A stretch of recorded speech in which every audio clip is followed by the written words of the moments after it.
हरे कृष्णा कृष्णा कृष्णा हरे हरे, हरे राम राम राम हरे हरे।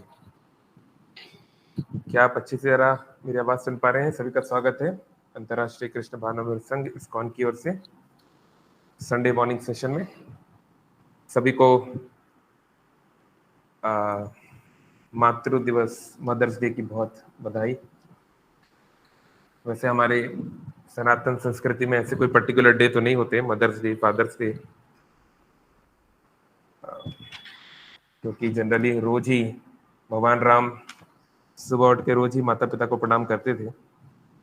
लेकिन फिर भी कोई बुराई नहीं है। कहते हैं कि भक्त को सारग्राही होना चाहिए, जहां से जो अच्छा मिले ले लेना चाहिए। तो वेस्टर्न कल्चर से भी जो अच्छी चीजें अगर सीखने को कुछ मिलती हैं तो लेना चाहिए, इसमें कुछ बुराई नहीं है। ओके, तो आवाज आ रही है क्लियरली? थोड़ा दूर जाके सुनो। शुरुआत करते हैं मंगलाचरण से।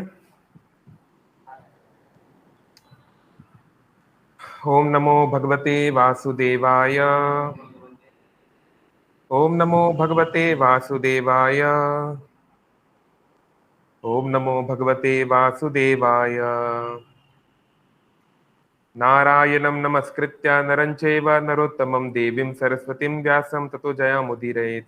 नष्टप्रायेषु भद्रेषु नित्यं भागवत सेवया भगवती उत्तमा श्लोके भक्तिर्भवति नैष्ठिकी। मुखं करोति वाचालं पङ्गुं लङ्घायते गिरिं यत्कृपातमहं वन्दे श्रीगुरुदीनतारणम्।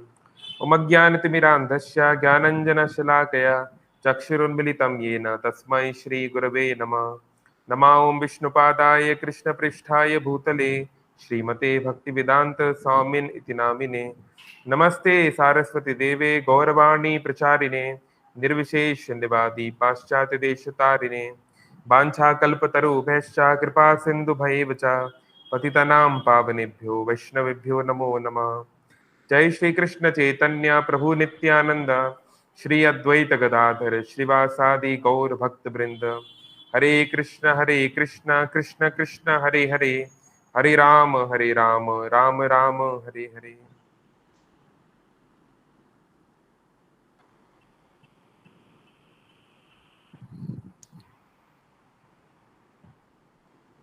हरे कृष्ण। तो हम शुरुआत करेंगे एक श्लोक से, श्रीमद् भागवतम 10वां स्कंद, अध्याय 8 और श्लोक क्रमांक 46 आपके स्क्रीन पर है। श्लोक श्रीराजोवाच। नंदः किम अकरोत् ब्रह्मन् श्रेय एवं महोदयम्। यशोदा च महाभागा पपौ यशः स्तनम हरिः। आप लोग भी बोलिए, बहुत अच्छा श्लोक है ना, मेरे पीछे भी रहिए बस म्यूट करते हुए। श्री राजोवाच। नंदः किम अकरोत् ब्रह्मन् श्रेय एवं महोदयम्। यशोदा च महाभागा पपौ यशः स्तनम हरिः। श्रीराजोवाच। नंदः किम अकरोत् ब्रह्मन् नंद किं करत् ब्रह्म श्रेय एवं महोदयम्। प्रय एवं महोदयम्। यशोदा च महाभागा तदा च महाभाग पपौ यशः स्तनम हरिः। तो श्लोक है श्री राजो वाचा, राजा ने कहा। तो जस्ट टू अंडरस्टैंड कौन सा राजा, कौन सी राजा रानी की कहानी चल रही है यहाँ पे। तो ये ग्रंथराज श्रीमद् भागवतम है। श्रीमद् भागवतम मुख्य रूप से कौन सुना रहे हैं और कौन सुन रहे हैं? कौन बताना चाहेंगे ऑनलाइन? सुखदेव गोस्वामी और परीक्षित महाराज। यस। हाँ, और कमेंट बॉक्स को भी मैं सुन रहा हूँ, वॉइस क्लियर है। Thank you Umesh, Wasim and others for telling. Yes. तो सुखदेव गोस्वामी जो कि वैया सकीर व्यासदेव के पुत्र हैं, वो परीक्षित महाराज को ये कथा सुना रहे हैं। परीक्षित महाराज के पास जीने के लिए केवल 7 दिन बाकी हैं। 7 दिन बाद उनको टाइम बॉम्ब है, मरना है निश्चित। तो अगर हमारे पास 7 दिन होते तो हम लोग सोचते एक वर्ल्ड टूर पे चले जाएं, सब लोगों से मिल लें, आखिरी इच्छा पूरी कर लें। हाँ, 2012 में, आप में से बहुत सारे लोग छोटे होंगे, उसके साथ कुछ समय पहले एक मूवी आई थी, उसका नाम ही था 2012। और एक सिविलाइजेशन है सेंट्रल और साउथ अमेरिका में, उसका नाम है मायन सिविलाइजेशन, माया सभ्यता। तो उनका एक कैलेंडर था जिसके अनुसार 2012 के बाद दुनिया नष्ट हो जाएगी। तो 2012 के ऊपर एक मूवी बनी थी जिसमें बहुत सारा डिस्ट्रक्शन वगैरह बताया गया था, ये वो है ना। तो मुझे याद है, तो 2012 का जिस दिन प्रेडिक्शन था कि इस दिन दुनिया खत्म होने वाली है, तो उस दिन दोपहर में सच में पूरे काले बादल छा गए थे। भोपाल की मैं बात कर रहा हूँ, पूरे काले बादल छा गए थे और लाइटनिंग गिर रही थी। तो कुछ लोग तो सच में डर गए कि कहीं ऐसा हो ना जाए रियलिटी में। तो उस समय पे हमारे जो फ्रेंड्स थे कुछ कुछ, वो बोल रहे थे कि मैं अपनी आखिरी इच्छा पूरी करना चाहता हूँ।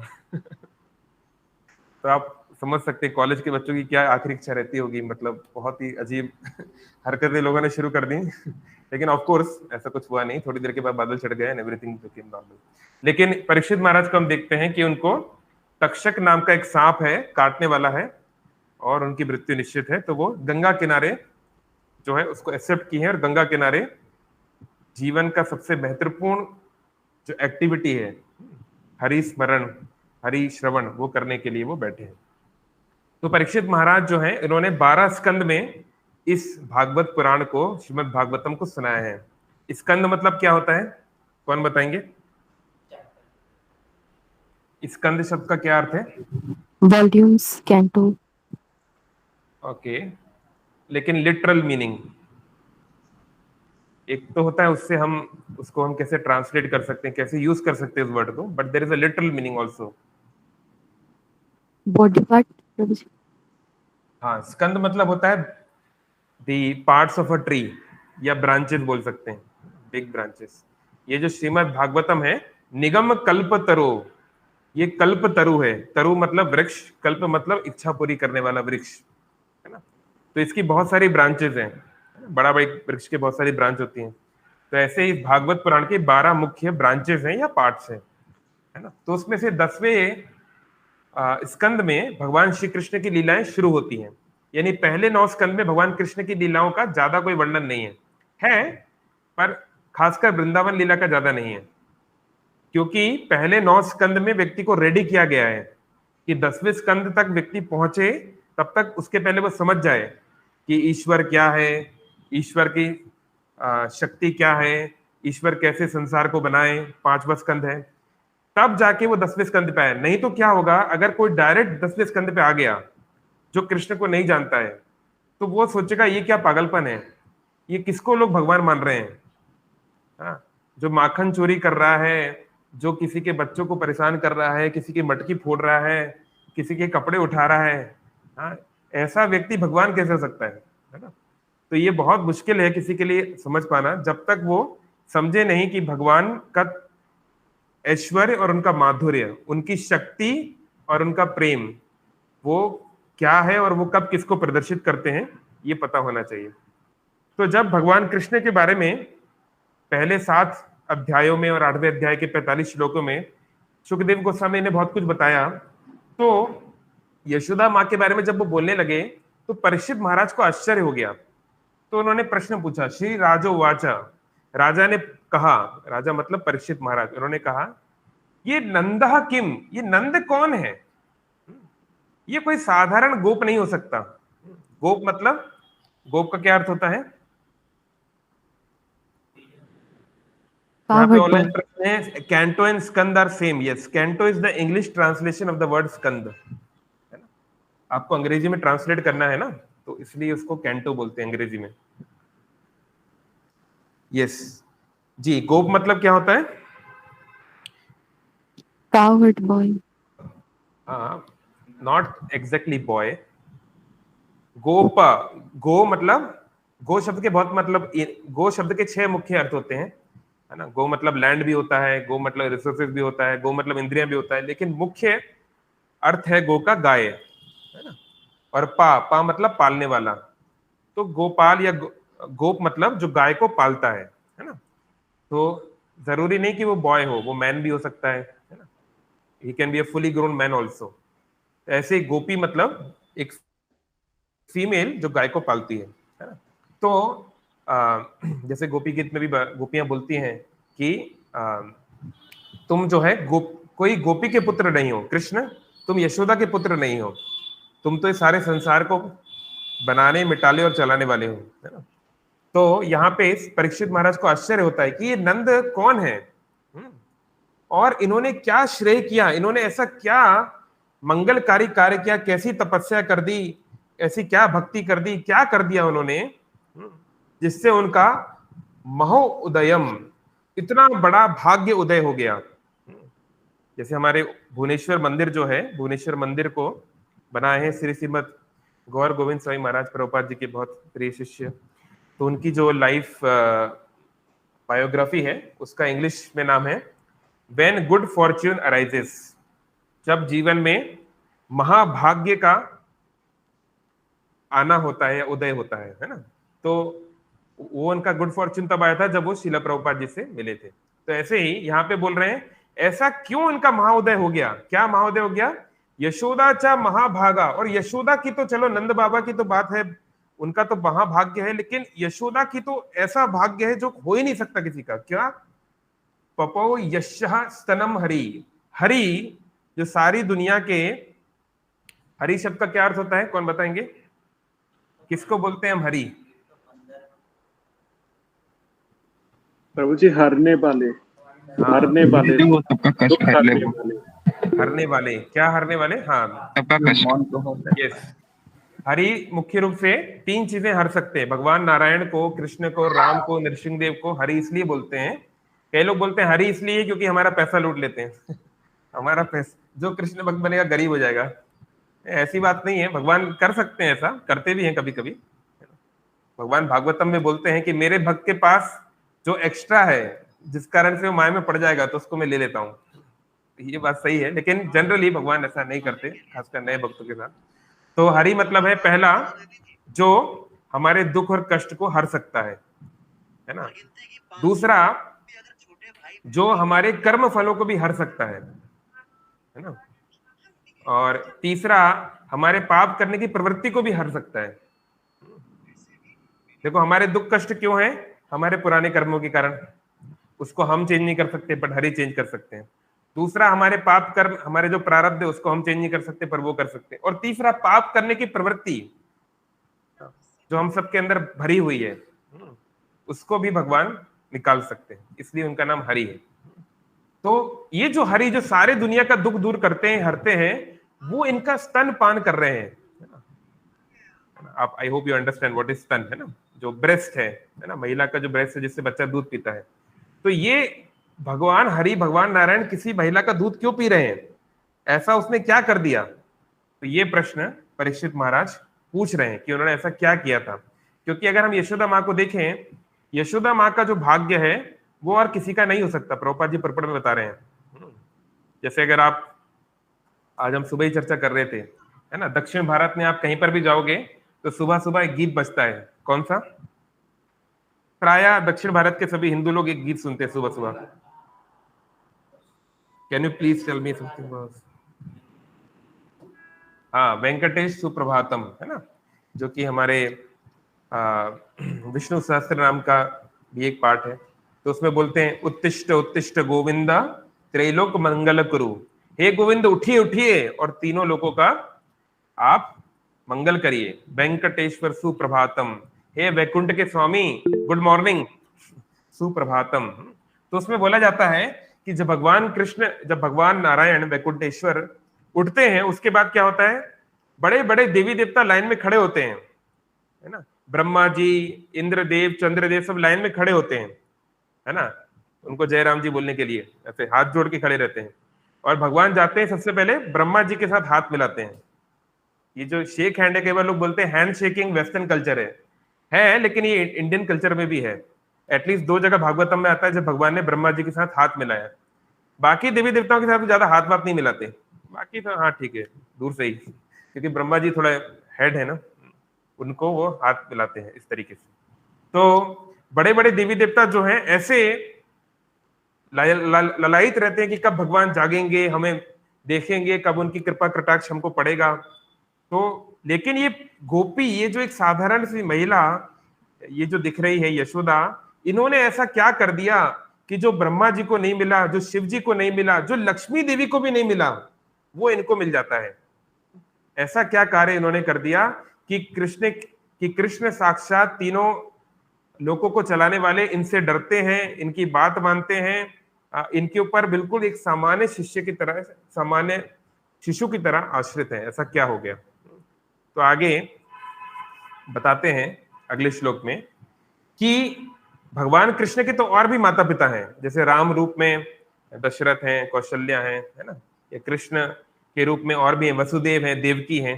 तो वो सब भी कृष्ण को अपना पुत्र मानते हैं, लेकिन उन्हें कृष्ण की इस मधुर बाल लीला का आस्वादन करने का मौका नहीं मिला। और यशोदा और नंद महाराज को यह मौका मिला है, इसलिए उनकी जो स्थिति है वो वसुदेव और देवकी से बढ़कर है। खुद परीक्षित ये बात को बोल रहे हैं।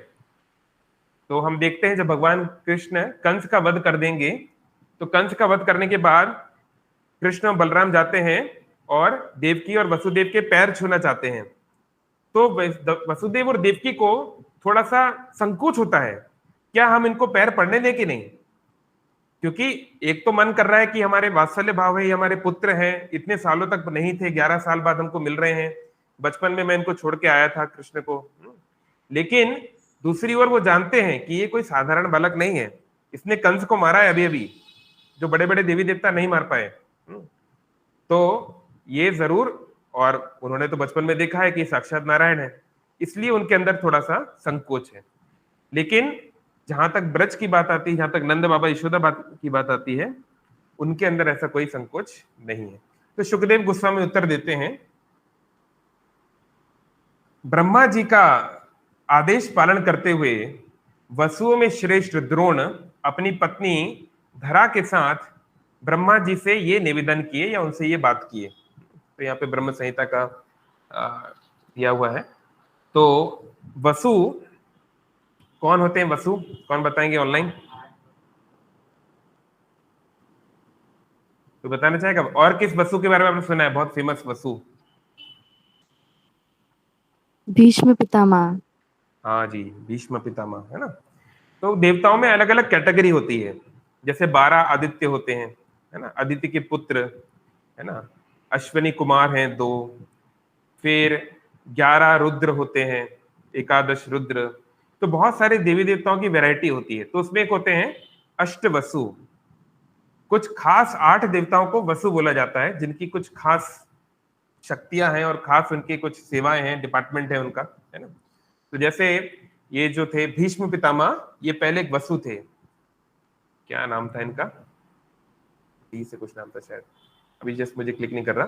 तो उनको वशिष्ठ मुनि ने श्राप दे दिया था, इस कारण से उनको मनुष्य शरीर में रहना पड़ा था बहुत लंबे समय तक। वो एक कथा आपने महाभारत में सुनी होगी। तो ऐसे ही एक वसु थे, सर्वश्रेष्ठ वसु, उनका नाम था द्रोण, और उनकी पत्नी धरा। तो वो ब्रह्मा जी को प्रसन्न किए और ब्रह्मा जी से उन्होंने निवेदन किया। क्या उन्होंने निवेदन किया? कि कृपया करके हमें इस मृत्यु लोक में, पृथ्वी लोक पर आप जन्म दीजिए। हाँ, और जब पूर्ण पुरुषोत्तम भगवान नारायण इस संसार में प्रकट होंगे, तो हमको उनकी सेवा करने का अवसर मिले।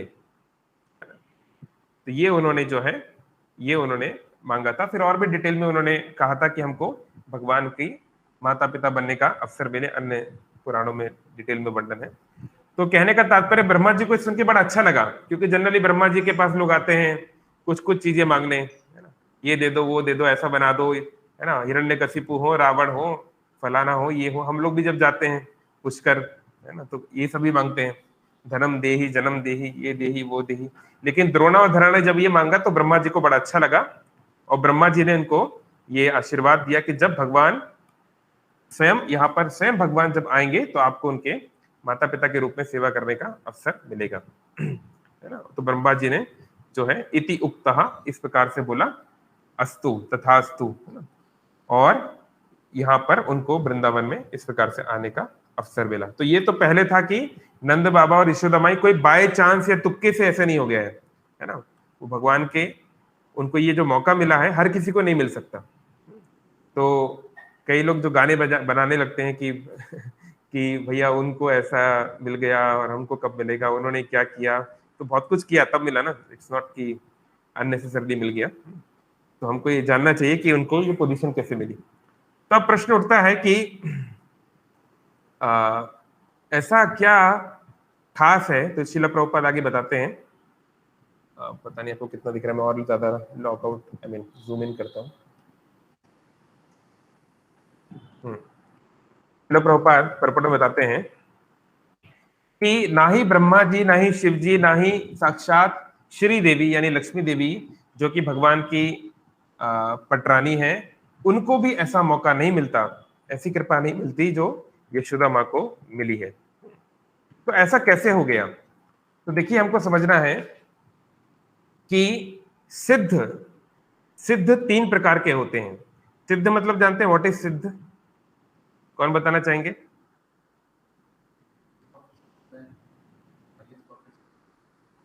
नहीं, व्हाट इज हाईएस्ट परफेक्शन?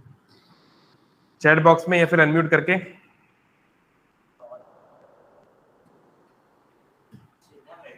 हाँ, अष्ट सिद्धि तो अलग चीज है। जब हम बोलते हैं सिद्ध है, जैसे देखिए हम लोगों को बोलते हैं नित्यबद्ध। जितने भी यहाँ पर जीव हैं, हम सब आत्माएं हैं इस भौतिक संसार में, 14 भुवन में, चाहे ब्रह्मा जी तक, हम सब जो है नित्यबद्ध हैं। मतलब हम लोग प्रकृति के नियमों के द्वारा बंधे हुए हैं। मैं ये नहीं बोल सकता कि मैं मोबाइल फोन को फेंक दूंगा तो वो ऊपर चला जाएगा अपने आप, नहीं। प्रकृति के नियमों से हम बंधे हैं। मैं ये नहीं बोल सकता कि मैं 100 साल तक जीऊंगा, नहीं। प्रकृति जब तक चाहे हमको रखेगी, नहीं चाहेगी तो नहीं रखेगी, है ना। हम लोग बद्ध हैं, तो इसलिए इनको बोलते हैं नित्य बद्ध। हम लोग कब से बद्ध हैं, है ना। जैसे हमारे इस यूनिवर्स की एज कितनी है, कौन बताएगा? हमारे वैदिक शास्त्र के अनुसार हम इस समय जिस यूनिवर्स में हैं, इसकी एज कितनी है? कितने सालों से हम लोग इस पर्टिकुलर यूनिवर्स में हैं? आजकल जो मल्टीवर्स की थ्योरी आ गई है कि multiple universes are there which are complementary, तो काफी हद तक वो ठीक है, क्योंकि शास्त्रों में तो इस तरह की थ्योरी बहुत पहले से, थ्योरी नहीं डिस्क्रिप्शन बहुत पहले से है। कोई बताना चाहेगा अनम्यूट करके? हम लोग कब से हैं यहाँ पर? एक ब्रह्मांड का कितना आयु होता है? 52 कल्पास ऑफ ब्रह्मा। आयु होता है उतना एक ब्रह्मांड का आयु होता है। हाँ, तो चलिए एकदम शॉर्ट में बता देता हूं। अभी हम जिस युग में हैं इसको बोलते हैं कलयुग, है ना। कलयुग के कितने साल हो गए अप्रोक्सीमेटली? 5000 ज्यादा साल हो गए, है ना। तो कलयुग की जो आयु है वो है 4,32,000 साल, 432,000 ईयर्स, है ना। ये हमारे कलयुग की आयु है। इसके पहले जो युग था उसकी आयु इसके डबल है, यानी 8,64,000 साल, ठीक है। उसके पहले जो युग था यानी त्रेता, उसकी कलयुग से ट्रिपल आयु है, यानी 4,32,000 इंटू 3, है ना, 12,96,000 साल। और उसके पहले जो युग था सतयुग, उसकी कलयुग से 4 टाइम्स उसकी ड्यूरेशन होती है ना। 17 लाख कितना हुआ? 28,000 साल, है ना। तो अगर आप इन चारों को जोड़ दोगे, है ना, 4,32,000 को कॉमन ले लो और ब्रैकेट में 1 + 2 + 3 + 4 तो आ जाएगा 10। तो यानी हमारे इस चारों युगों का जो कॉम्बिनेशन है, जिसे बोलते हैं चतुर्युग, है ना। और कहीं कहीं पर इसको कल्प भी बोलते हैं अन्य भाषाओं पर, सामान्य रूप में महायुग या चतुर्युग बोलते हैं, ताकि वो दूसरे कल्प के साथ कंफ्यूज ना हो। तो एक कल्प की आयु होती है 4.32 मिलियन ईयर्स, 43,20,000 ईयर्स। ये एक महायुग की आयु है, चतुर्युग की आयु है। और ऐसे 1000 चतुर्युग ब्रह्मा जी के एक दिन में होते हैं। मतलब ब्रह्मा जी का जो 12 घंटे हैं सुबह से शाम, उसमें ऐसे 1000 चतुर्युग समाप्त हो जाते हैं, और इतनी ही बड़ी उनकी रात होती है। तो 4.32 मिलियन ईयर्स उनके एक महायुग की एज है, मल्टीप्लाइड बाय 1000 तो कितना हो गया? 4.32 बिलियन, मल्टीप्लाइड बाय 2 क्योंकि इतनी बड़ी उनकी रात है, तो 8.64 बिलियन ईयर्स, ये उनके 24 घंटे की आयु है। मल्टीप्लाइड बाय 30 एक महीना, मल्टीप्लाइड बाय 12 एक साल, और 4 साल, हर 3 से 4 साल में एक पुरुषोत्तम मंथ, उसको भी ऐड करना पड़ेगा। तो जब आप मल्टीप्लाई करेंगे ऐसे बाय 100 ईयर्स जब आप करेंगे, तो आपका जो कैलकुलेशन बनेगा 311 ट्रिलियन ईयर्स 40 बिलियन ईयर्स, ये ब्रह्मा जी की आयु है। 311 ट्रिलियन ईयर्स 40 बिलियन ईयर्स, है ना। हाँ, काफी सारी मैथ्स है। तो दिस इज तो मॉडर्न साइंस बोलती है कि हमारा यूनिवर्स कई बिलियंस ऑफ ईयर्स ओल्ड है, and maybe there was big bang which happened a few billion years. But Vedic जो एस्टिमेशन है, वैदिक जो डिस्क्रिप्शन है, वो उससे भी ज्यादा कहीं पुराना है ना। तो ब्रह्मा जी इस समय, तो ब्रह्मा जी 100 साल जीते हैं, उसमें से अभी उनका 51st ईयर चल रहा है, यानी कि कम से कम 155 ट्रिलियन ईयर्स हो चुके हैं इस यूनिवर्स को बने हुए, है ना। पृथ्वी को बने हुए नहीं, पृथ्वी तो बहुत बाद में बनी, लेकिन जब ब्रह्मा जी इस सृष्टि में आए, व्हेन गॉड या महाविष्णु मेड ब्रह्मा, ओके। तो यानी काफी सारी चीजें हैं। तो लेट्स गेट टू तो ब्रह्मा जी को भी ये मौका नहीं मिलता, तो ये यशोदा माई की ऐसी स्थिति कैसे है, like how she can get this position, तो वो हमको जानना है। हाँ, तो नित्यबद्ध, तो मैं ये बोल रहा था 155 ट्रिलियन ईयर से हम लोग इस ब्रह्मांड में हैं। सोचो, इसके पहले भी हम लोग किसी और ब्रह्मांड में थे, उसके पहले किसी और ब्रह्मांड में थे, यानी कितने ही जिलियंस एंड अनलिमिटेड ईयर से हम लोग मटेरियल यूनिवर्स में फंसे हुए हैं। इसलिए हमको कहा जाता है नित्यबद्ध, मतलब इट इज एज इफ कि हम लोग हमेशा से ही यहां पर हैं, क्योंकि जितना हमारी टाइम कैलकुलेट करने की एबिलिटी है, उसकी भी बियॉन्ड हम लोग यहां पर रहे हैं। It's been so long. और जो लोग आध्यात्मिक जगत में रहते हैं, जो वैकुंठ में वास करते हैं, जो भगवान के धाम में रहते हैं, गॉड हेड में रहते हैं, उनको बोलते हैं नित्य सिद्ध। वो हमेशा से वहां पर है, क्योंकि वो टाइम के बियॉन्ड है, वो टाइम के बियॉन्ड डायमेंशन है। तो अब अगर कोई व्यक्ति सिद्ध बनता है, यानी परफेक्ट बनता है, तो उसके दो तरीके हैं। एक है साधना सिद्ध, अपनी साधना के द्वारा, और दूसरा है कृपा सिद्ध, किसी सिद्ध व्यक्ति की कृपा के द्वारा, है ना। तो अब कलयुग में तो हम क्या साधना करेंगे और कितने सिद्ध बनेंगे, मुश्किल है। तो हमको साधना करनी है, पर हमको कृपा के ऊपर डिपेंडेंट रहना है ना। हमें अपना प्रयास करना है, और फिर हमको भगवान की और भक्तों की ग्रेस की आवश्यकता है, तभी वो हो पाएगा। तो प्रश्न उठता है, क्या ये द्रोणा और धरा, ये नंद और यशोदा, ये नित्य सिद्ध हैं कि नित्यबद्ध हैं? ये कैसे बन गए? तो कभी कभी जब भगवान इस संसार में आते हैं, तो ये सब, इसको हम बोलते हैं लीला। लीला शब्द का हम कई बार मीनिंग पहले भी समझा चुके हैं, कोई बताएगा? है ना, लीला का क्या अर्थ है? जैसे कई बार लोग बोलते हैं, तुम करो तो रास लीला, हम करें तो कैरेक्टर ढीला। आज अभी जो ये लेटेस्ट कौन सा मूवी, केरला स्टोरी, उसका जो, मतलब वो मूवी तो हमने नहीं देखी है, लेकिन जो 1-2 मिनट के जो लोग बता रहे हैं कि तुम्हारा भगवान, उसकी पत्नी मर गई, मतलब शिव जी की पत्नी आदिशक्ति, तो वो रो रहा है, ये क्या बात हुई? या फिर वानरों की सहायता से लड़ाई कर रहा है, ये क्या बात हुई? भगवान है तो ये करने की क्या आवश्यकता है ना। तो दो चीजें होती हैं, एक होता है तत्व, यानी फैक्चुअल ट्रुथ, है ना, और एक होता है लीला। लीला मतलब प्ले, ड्रामा। जैसे रियलिटी में शाहरुख खान हो, अमिताभ बच्चन हो, एक्टर हो, उनकी लाइफ अलग होती है, और मूवी में उनकी लाइफ अलग होती है ना। ऐसे नहीं कि भाई कोई मूवी में सुपरमैन बना है या बैटमैन बना है, तो रियल में ही वो बैटमैन की लाइफ जी रहा होगा। इट्स नॉट लाइक दैट, है ना। तो तत्व अलग होता है, लीला अलग होती है। तो भगवान जब अपने भक्तों के साथ आस्वादन करना चाहते हैं, तो लीला में कुछ तत्वों को कुछ समय के लिए ढांक दिया जाता है, तभी तो मजा आएगा। जैसे इस संसार में भी अभी कुछ दिन पहले किंग चार्ल्स III का कोरोनेशन हुआ ना, ब्रिटिश किंग। तो वो अभी इस समय ब्रिटिश किंगडम के और कॉमनवेल्थ के राजा हैं। तो अगर वो हमेशा राजा राजा की मूड में रहेंगे, हैं बस मैं राजा हूं, तो बोर हो जाएंगे। मतलब कोई उनके साथ हंसी मजाक करने वाला नहीं, कोई उनका परिवार का नहीं, कोई इंटीमेसी नहीं, है ना। तो ऐसा नहीं होता। जब वो राजा हैं, जब वो अपने ग्रैंड चाइल्ड से मिलने जाएंगे, जब अपने पोते से मिलने जाएंगे, तो अपना मुकुट एक तरफ करेंगे और उसके लिए घोड़ा बन जाएंगे, है ना, और उनका पोता उनके ऊपर चढ़ जाएगा, बोलेगा दादा चलो चलो, है ना।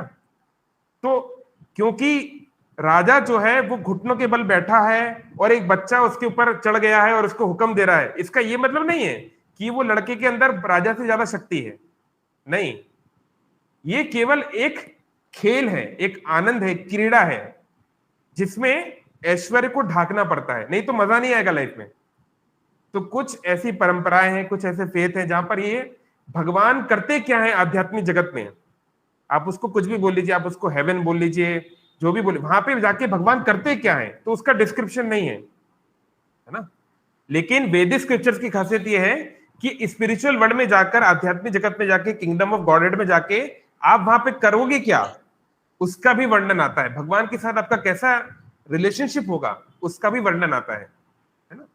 तो भगवान केवल ऑर्डर नहीं देते रहते हैं कि हाँ इसको नरक भेजो, इसको स्वर्ग भेजो, मतलब फिर उनकी लाइफ कितनी मिजरेबल हो जाएगी। मतलब सोचिए, अगर आपका केवल एक ही काम है, जो आ रहा है उसको नरक भेजना है, स्वर्ग भेजना है, बस हमेशा हजारों लाखों करोड़ों साल तक आपको ये करना है, तो ये तो कितनी बोरिंग लाइफ है। तो भगवान बोरिंग लाइफ क्यों जिएंगे, भगवान का लाइफ तो बहुत आनंद में होना चाहिए ना। तो भगवान का जो आध्यात्मिक जगत में जो संसार है, वहां पर ऐश्वर्य को महत्व नहीं दिया जाता, बल्कि माधुर्य को, इंटीमेसी को दिया जाता है। यहाँ पे पूछ रहे हैं जिसकी पत्नी मरने के बाद कॉमन मैन की तरह रोता है वो गॉड कैसे हो सकता है। अच्छा हाँ, दैट्स द सेम थिंग। हाँ, तो जैसे मान लीजिए शिव जी जो रो रहे हैं, आदि शक्ति की मृत्यु हो गई और वो रो रहे हैं, तो प्रश्न है क्या आदि शक्ति की मृत्यु हो सकती है, क्या ये खेल है, ये केवल एक ड्रामा है, क्या ये रियलिटी है ना। क्या उनका शरीर भी हमारे तरह हार्ड मांस खून का बना है जिसको कोई भी आके मार देगा। तो ये पहले हमको सोचना है, हमको ये प्रश्न करना है। अगर कोई व्यक्ति उस स्टोरी को एक्सेप्ट करना चाहता है, उसको कोट कर रहा है, तो उसी शास्त्र के पूरे हिस्से को आपको लेना पड़ेगा ना, है ना। जैसे मान लीजिए कोई आके आपको बोले कि हाँ ये दीनवत्सल प्रभु ने कहा मार दो, तो चारों तरफ बात फैल गई, मार दो मार दो मार दो मार दो, है ना। तो लेकिन उन्होंने किस कंटेक्स्ट में कहा था ये नहीं देखा। तो कोई बोल रहा है वायलेंस फैला रहे हैं, है ना, ये तो उपद्रव फैला रहे हैं, है ना।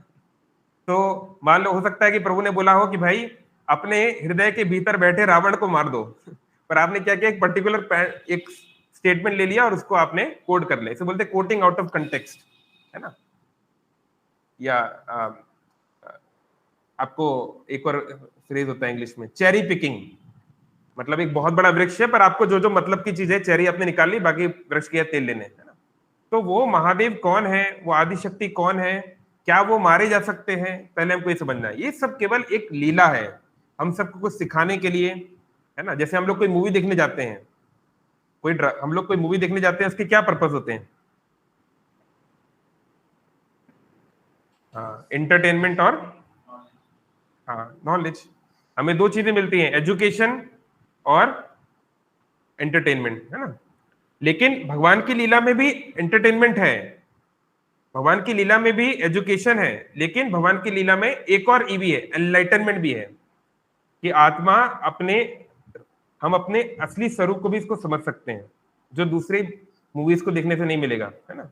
तो भगवान के इसमें भी कॉमेडी भी होता है, हास्य भी होता है, रौद्र भी होता है, गुस्सा भी होता है ना, अद्भुत भी होता है, वंडर भी होता है, ये सारे रस से होते हैं भगवान की लीलाओं में, है ना। तो इसलिए लीला और तत्व को मिक्स नहीं करना चाहिए, है ना। अगर शिव जी की पत्नी सच में मर सकती है तो मतलब वो तो फिर ईश्वर नहीं हो सकते, है ना। लेकिन वहां पे क्या बताया जा रहा है, सच्चिदानंद रूपाया, आदि शक्ति हो चाहे शिव जी हो, इनका रूप तो सच्चिदानंदमय है, इनका शरीर तो भौतिक चीजों से बना ही नहीं है। और आत्मा का क्या बताया गया है, नैनम छिंदंती शस्त्राणी, नैनम दहती पावका, आत्मा न कट सकती है न जल सकती है, तो आदि शक्ति का शरीर कैसे जल गया, है ना। तो हमको समझना है, these are only plays, these are only leelas, it is not the factual truth, है ना। ये रस को आस्वादन बढ़ाने के लिए किया जाता है। तो ऐसे ही ये जो द्रोण और धरा का यहाँ पर आना, ये भी एक प्रकार की लीला है, हमको सिखाने के लिए कि कैसे हम कृष्ण के साथ अपने संबंध को गहरा बना सकते हैं, है ना। तभी हम लोग इन नित्य सिद्ध भक्तों से सीखेंगे, तभी हम लोग कर पाएंगे। देखो यहाँ पर एक और भी कोटेशन दिया हुआ है कि गोलोक वृंदावन में, भगवान के धाम में समय परिस्थिति के अनुसार लोग अपने अपने कार्य करते हैं। तो कभी कभी जो है भगवान स्वयं गोलोक धाम से पधारते हैं, है ना। कभी कभी उनके इनकारनेशंस, उनके अलग अलग अवतार आते हैं।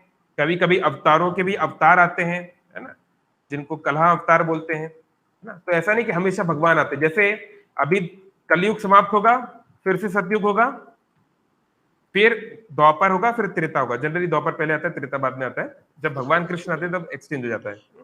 तो फिर अगला जब कलयुग होगा या अगला जब द्वापर युग होगा, उसमें भगवान कृष्ण नहीं आएंगे, उसमें भगवान का कोई और अवतार आएगा, है ना।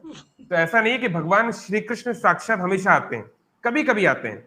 नहीं तो वो अपने अवतारों के माध्यम से, अपने मैसेंजर्स के माध्यम से, अपने भक्तों के माध्यम से, है ना, अपना मैसेज पहुंचाते हैं इस तरीके से। तो ये हमको पहले समझना चाहिए कि भगवान की स्थिति क्या है। What we can learn from Kerala story about our सनातन धर्म। अभी तक मैंने देखा नहीं है, देख लूंगा तो मैं जरूर बताऊंगा आपको। ओके, तो यस, तो प्रश्न है कि यशोदा माँ की ऐसी स्थिति जो है, जैसे यहाँ पर एक फॉर एग्जांपल एक मैंने सॉन्ग शेयर किया है जिसमें बहुत ही सरल भाषा में यशोदा माँ की जो ग्रेटनेस है उसको बताया गया है। ये आपने बहुत बार सुना होगा, इट्स वेरी पॉपुलर सॉन्ग। तो सूरदास जी एक महान भक्त हुए रुद्र संप्रदाय में, आज से करीब 430 साल पहले ब्रज में। तो वो बचपन से अंधे थे, है ना। तो उन्होंने बहुत सारे उनका भगवान के साथ आदान प्रदान हुआ, बहुत सारी उनकी सुंदर सुंदर लीलाएं हैं। तो वो अंधे होते हुए भी उन्होंने भगवान के बारे में ऐसे ऐसे गीत लिखे हैं, ऐसी ऐसी चीजें लिखी हैं जो कोई यकीन नहीं कर सकता कि कोई अंधा व्यक्ति लिख सकता है। तो उन्होंने खासकर एक शास्त्र लिखा है, उसको बोलते हैं सूर सागर, जो कि भागवतम की ब्रज भाषा में कमेंट्री है ना। यानी सरल ब्रज भाषा में, जो प्राकृत भाषा है, लोकल भाषा है, वहां पे कि कैसे इस भागवतम को सरल भाषा में, जैसे ओडिशा में ओडिया भाषा में श्रील जगन्नाथ दास जी लिखे हैं, इस प्रकार से। तो सूरदास जी की ये सूर सागर बहुत फेमस है ना। तो जैसे उन्होंने ये लिखा है बहुत फेमस गीत, मैया मोरी मैं नहीं माखन खायो, है ना। It's a very very famous song, आपने कई बार सुना होगा। तो अगर हमको देखना है कि भगवान का जो भी लीला होता है, भगवान का जो कुछ भी एक्टिविटी होता है, वो सबसे उन्नत उज्जवल रसाम, भगवान जो भी रस दिखाते हैं वो उन्नत होता है, मतलब मोस्ट एग्जेम्पलरी, हाईएस्ट स्टैंडर्ड, और उज्जवल, बहुत एनलाइटनिंग होता है, बहुत प्रकाशमय, बहुत उसको देखने से ही व्यक्ति स्तब्ध हो जाता है। तो अगर हम बात करें बचपन की, तो हर किसी को अपना बचपन अच्छा लगता है ना। हम भी अगर बच्चे होते, नाम होता हमारा गपलू डपलू और खाने को मिलते लड्डू, है ना, किशोर कुमार का गाना फेमस। हर कोई बचपन के दिन याद करता है ना, वो कहाँ गए वो दिन, है ना, बचपन के दिन। क्योंकि बचपन में क्या होता है, हमारे ऊपर कोई अननेसेसरी प्रेशर नहीं होता। हम लोग भगवान के ऊपर या माता पिता के ऊपर डिपेंडेंट रहते हैं, है ना। पर जैसे जैसे हम बड़े होते जाते हैं, हम अपनी डिपेंडेंसी छोड़ते जाते हैं, हम लोग इंडिपेंडेंट होते जाते हैं। और इस संसार में जो जितना इंडिपेंडेंट होने का प्रयास करता है, उसको माया उतना और डिपेंडेंट बना लेती है अपने ऊपर, है ना। तो अगर हम बचपन की बात करें, तो ये जो वात्सल्य भाव है, माता पिता का बच्चे के साथ रिश्ता, ये भी भगवान कृष्ण की लीला में जैसा वर्णन है ना। एक महान यूरोपियन ऑथर हुए, उन्होंने भी खासकर सूर सागर के बारे में बात बोला है कि जैसा यहाँ पर वात्सल्य श्रृंगार है, यानी कि motherly, parental and maternal love, ऐसा उन्होंने कहीं नहीं देखा। तो फॉर एग्जाम्पल देखते हैं हम यहाँ पे, जैसे सूरदास जी यहाँ पे एक सिनेरियो बता रहे हैं कि सारे ब्रजवासी जो हैं कंप्लेन कर रहे हैं यशोदा माँ को कि तुम्हारा बालक हमारे घर में आके माखन चोरी करता है, माखन खाता है। तो पहले बहुत बार यशोदा माँ ने इसको सुना था, पर उन्होंने सीरियसली नहीं लिया। क्यों सीरियसली नहीं लिया? बहुत देर से मैं बोल रहा हूँ, कोई अनम्यूट करके बताएंगे क्यों यशोदा माँ ने इस एक्यूजेशंस को, इन आरोपों को सीरियसली नहीं लिया? उनको लगा कि इस बात में कोई दम नहीं है। क्यों?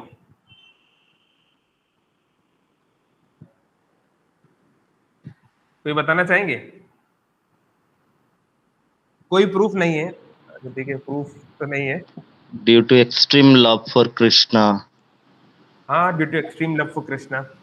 यशोदा माँ ने सोचा, एक और महान भक्त हुए सूर्यदास, उनका नाम था सूर्यदास। सूरदास अलग, सूर्यदास अलग। उन्होंने भी एक गीत लिखा, उसमें उन्होंने बोला, यशोदा माँ सोचती है कि हमारे पास 9 लाख गायें हैं। मतलब अगर किसी के पास 9 गाय भी हो तो एक बच्चा 9 गाय का दूध नहीं पी सकता, ये पॉसिबल नहीं है। तो हमारे पास 9 लाख गायें हैं, इतनी हमारे पास गाय हैं, है ना।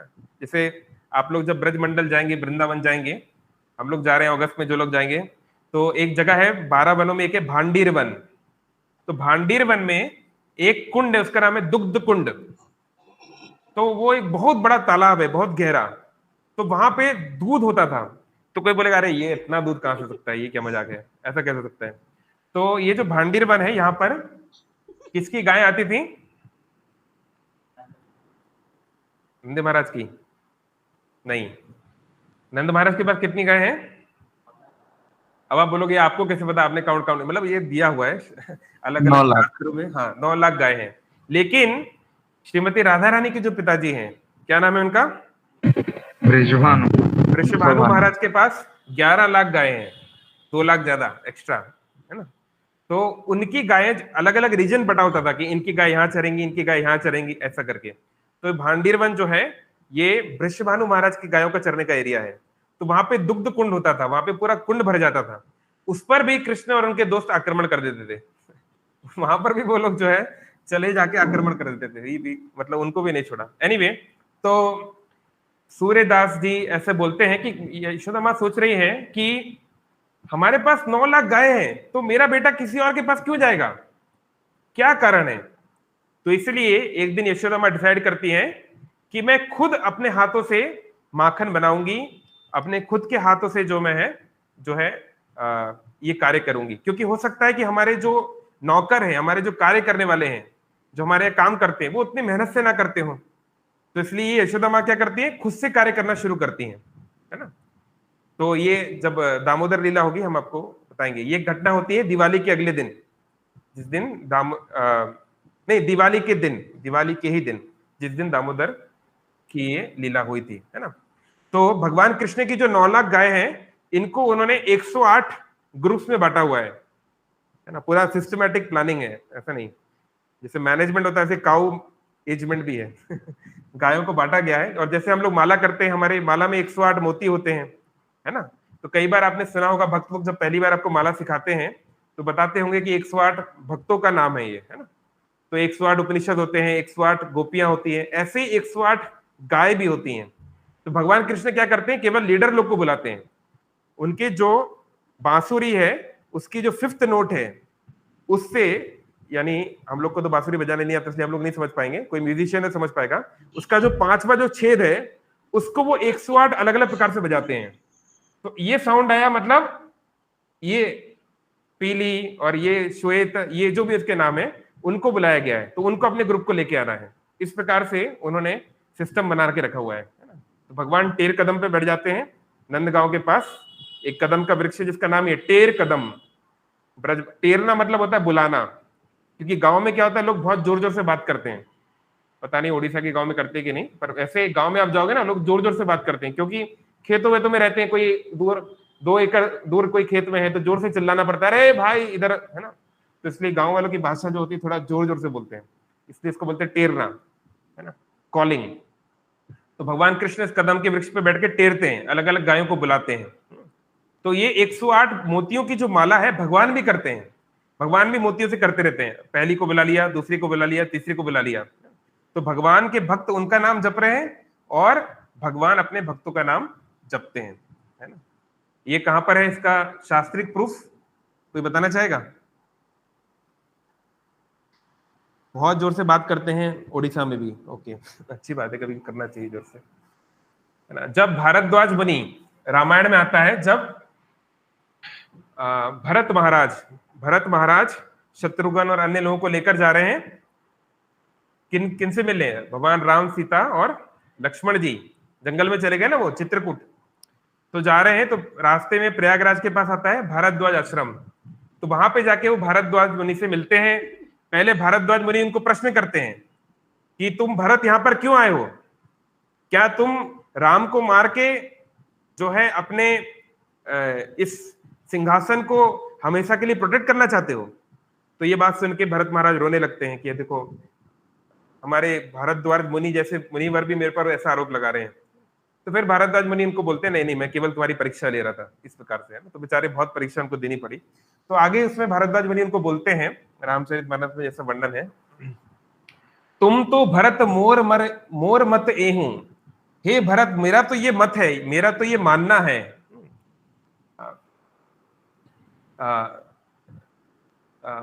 धरे जनु राम स्नेहु, तुम्हारा जो जीवन है, तुम्हारा जो शरीर है, ये केवल राम के स्नेह, राम के प्यार से ही बना है। जैसे हमारा शरीर पंच महाभूतों से बना है ना, earth water fire air ether, अलग अलग चीजों से बना है। ब्रह्मा जी का शरीर बुद्धि से बना है ना, अलग अलग भौतिक संसार में अलग अलग ग्रेड के प्राणी हैं। तो भरत महाराज का शरीर किससे बना है? भारद्वाज मुनि बोल रहे हैं राम के प्रेम से। मतलब राम के प्रेम को कोई अगर संगीकार कर दे, उसका आकार बना दे, उसका एम्बॉडीमेंट कर दे, तो वो होंगे भरत। ऐसा भारद्वाज मुनि बता रहे हैं कितना उनका प्रेम है। तो फिर वो बोल रहे हैं जगु जप राम राम जप जेहि, कि सारा जग राम का नाम जपता है ना। हरे कृष्णा कृष्णा कृष्णा हरे हरे, हरे राम राम राम हरे हरे। हम सब राम का नाम, कृष्ण का नाम लेने का प्रयास कर रहे हैं, लेकिन राम जप जेहि, राम किसका नाम जपते हैं? अपने शुद्ध भक्तों का, भरत जैसे शुद्ध भक्तों का नाम जप करते हैं, है ना। तो ये भक्तों की महानता है। तो हाँ, तो विल जस्ट कंक्लूड। अगर किसी को प्रश्न है तो बता सकते हैं, 5 मिनट के अंदर 12 बज जाएंगे, विल जस्ट कंक्लूड।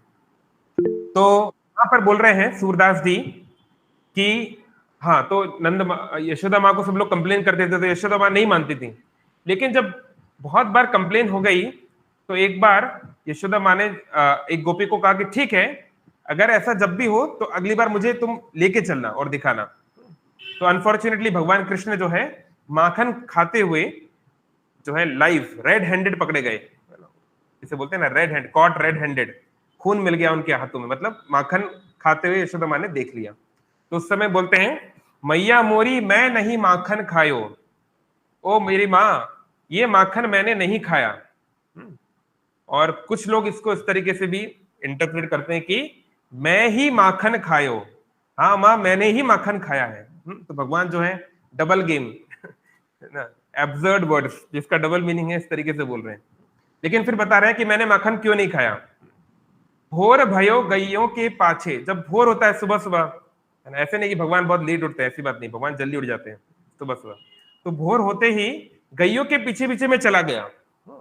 मधुवन मोही पठायो, जो हमारे द्वादश ब्रज मंडल में 12 वन है, जैसे हम बोलते हैं वृंदावन, तो वृंदावन केवल एक जंगल है, ऐसे 11 और जंगल है। इन 12 जंगलों को मिला के जो एरिया बनता है उसको बोलते हैं ब्रज मंडल। तो मधुवन जो है वो एक बहुत इंपॉर्टेंट वन है। तो बोल रहे हैं कि यहां पर मैं गया और मैंने सुबह से गायों को चराया। 4 प्रहर बंसी बट भटके हो। प्रहर, प्रहर मतलब क्या होता है? हाँ, जैसे अभी हमारा चल रहा है दोपहर। दोपहर क्यों बोलते हैं हिंदी में, कोई जानता है? हम बोलते हैं ना दोपहर हो गई। दोपहर मतलब क्या? हाँ, आकांक्षा मतलब आधा दिन बोल सकते हैं मॉडर्न इसमें आवर्स।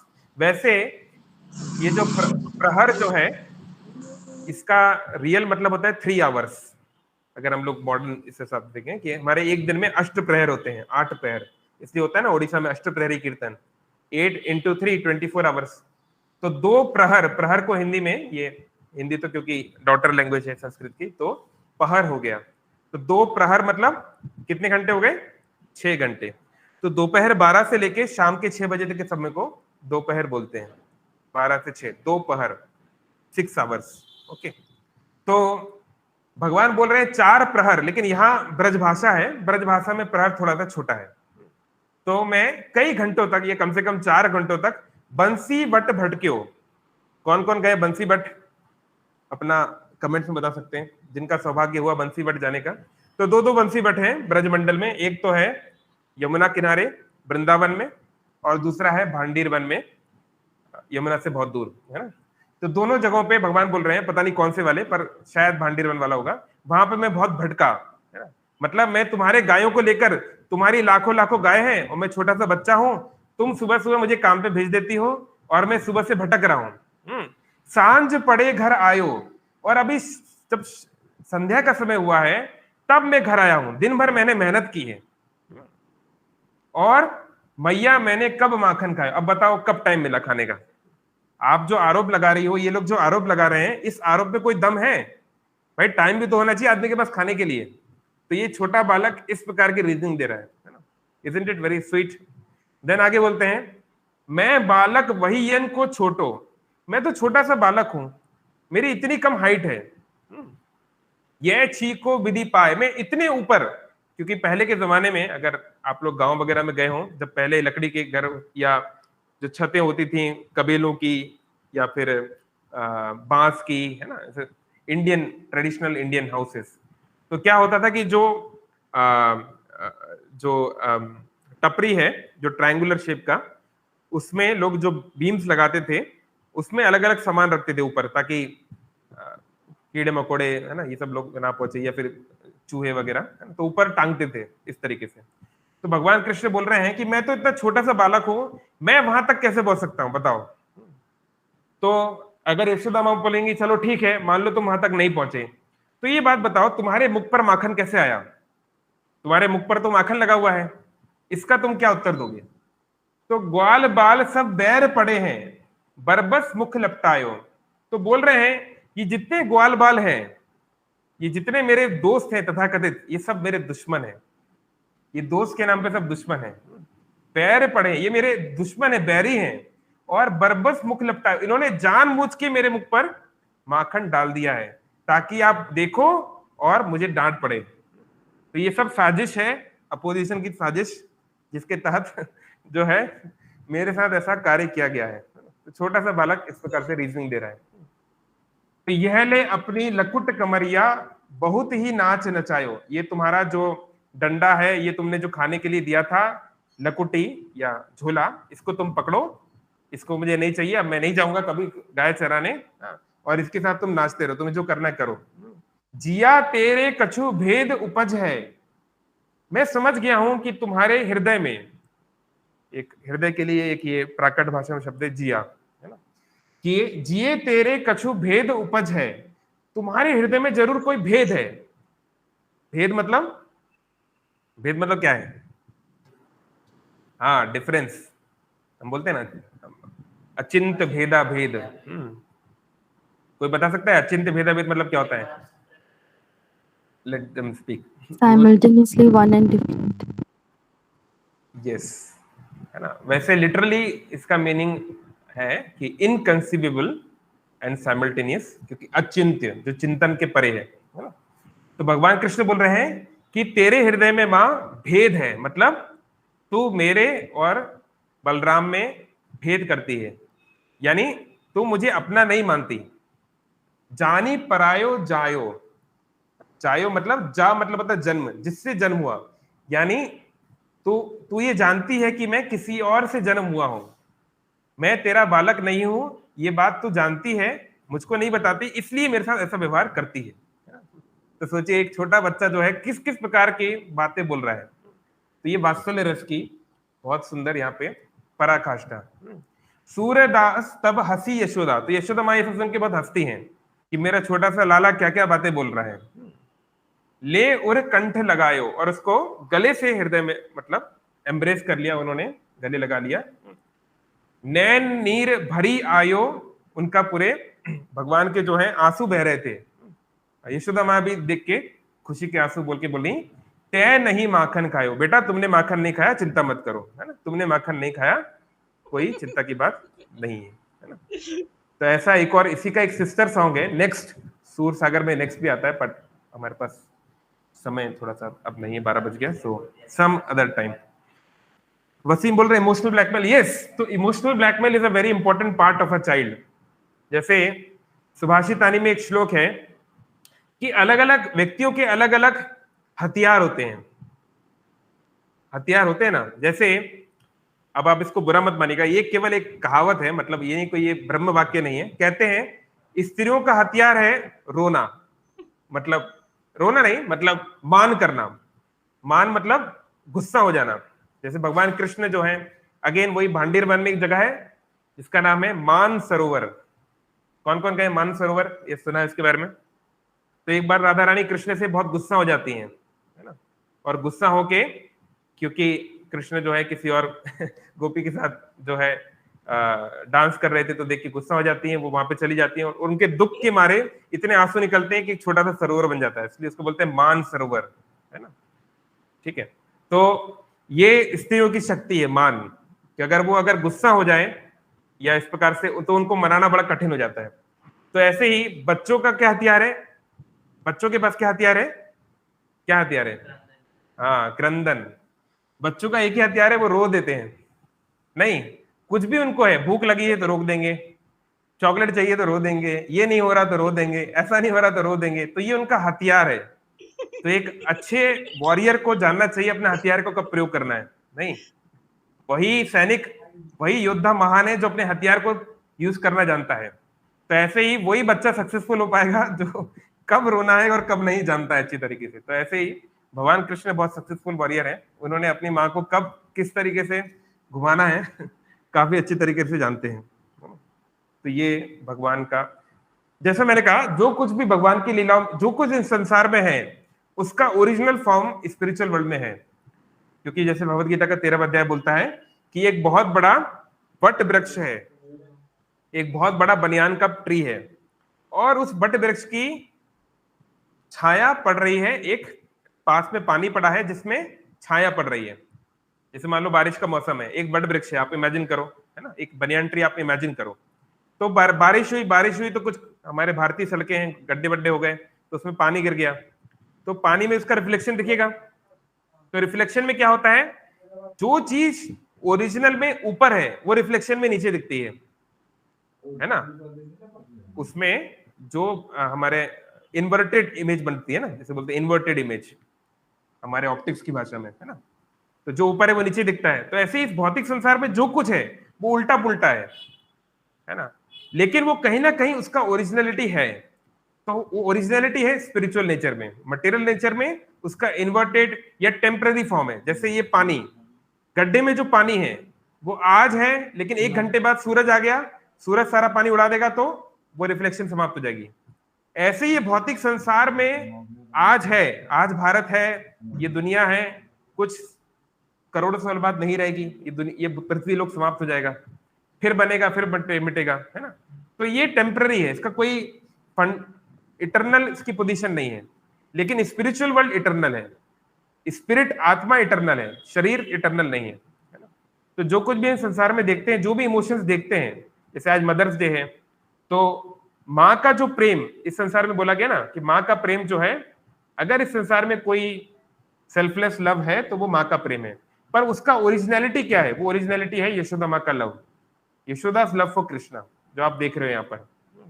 कि इतना कुछ बोलने के बाद भी उन्होंने जो है उसको, अगर हम होते तो 2-4 लपेट देते, बहुत बोल रहा है तो, है मैं किसी और से लाई हूँ तेरे को, अभी समझाते हैं। लेकिन यशोदा माँ किस प्रकार से उनके लिए मेहनत करती हैं, किस प्रकार से इसका टेक केयर करती हैं, वो जितना हम सुनेंगे हमें और ज्यादा आनंद होगा।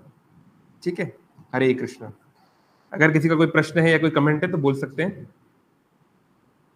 हाँ, आपके तो मैं ऑफलाइन दूंगा। किसी और का कोई प्रश्न है या कमेंट, कुछ बोलना चाहते हो?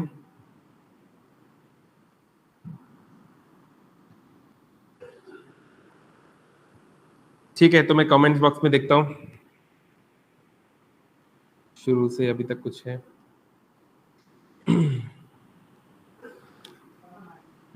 आपके सारे प्रश्न क्लास के अलावा क्यों होते हैं?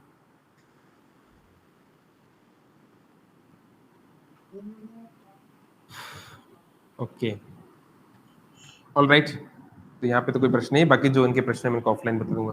Thank you so much.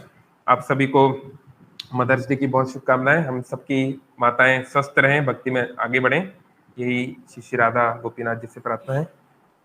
हरे कृष्णा कृष्ण कृष्ण हरे हरे, हरे राम राम राम हरे हरे। शिल प्रभुपाद की